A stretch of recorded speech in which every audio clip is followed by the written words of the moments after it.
যে ছবি আপনারা দেখছেন মসলানপুরের ছবি, সেখানে স্থানীয়রা রাস্তা অবরোধ করছেন। কেন রাস্তা অবরোধ করছেন? কারণ এক শিশুকে যৌন নির্যাতনের অভিযোগ, যার জেরে রাস্তা অবরোধ। মসলানপুরে স্থানীয়দের রাস্তা অবরোধ এবং সেই অবরোধে উত্তেজনা সৃষ্টি হয়েছে। যে ছবি আপনারা দেখছেন, মসলানপুরে শিশুকে যৌন নির্যাতনের অভিযোগে রাস্তা অবরোধ।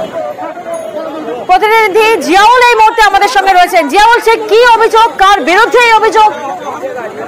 দেখো, অভিযোগ হচ্ছে একেবারে বছর শতকের এক শিশু অর্থাৎ নাবালিকাকে ধর্ষণের অভিযোগ, যৌন নির্যাতনের অভিযোগের ফলেই কিন্তু এক অভিযুক্ত যুবক সে কিন্তু এলাকা ছাড়ে।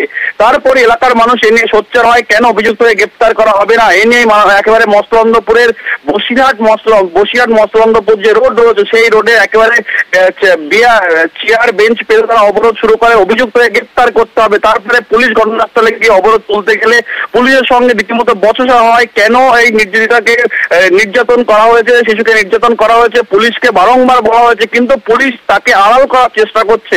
এই অভিযোগেই তারা রাস্তা অবরোধ করে এবং অভিযুক্তকে গ্রেপ্তার করতে হবে। তারপরেই পুলিশ সেখানে গিয়ে বিক্ষোভকারীদেরকে বলেন যে এই অভিযুক্ত যুবককে গ্রেপ্তার করা হয়েছে স্বরূপনগর থানা এলাকা থেকে, অর্থাৎ সীমান্তবর্তী এলাকা হয়ে বাংলাদেশে পালানো ছক করছিল, এমনটা অভিযোগ পুলিশের পক্ষ থেকে, এবং তাকে গ্রেপ্তার করা হয়েছে। এই গ্রেপ্তারের পরে এলাকার মানুষের দাবি তাদের সামনে আনতে হবে অভিযুক্ত যুবক এবং তাদেরকে ছেড়ে দিতে হবে। তা নিয়ে কিন্তু দফায় দফায় পুলিশের সঙ্গে বচসা হয়।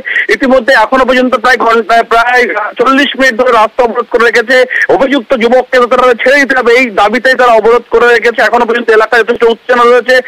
পুলিশের বিশাল বাহিনী ঘটনাস্থলে গেছেন, কিন্তু যুবককে পুলিশ বলা হচ্ছে যে গ্রেপ্তার করা হচ্ছে, কিন্তু তাকে সামনে আনতে হবে। এই দাবিতে তারা এখনো পর্যন্ত বিক্ষোভ চালিয়ে যাচ্ছেন। এলাকায় যথেষ্ট উত্তেজনা রয়েছে। এখনো পর্যন্ত বিক্ষোভ চলছে।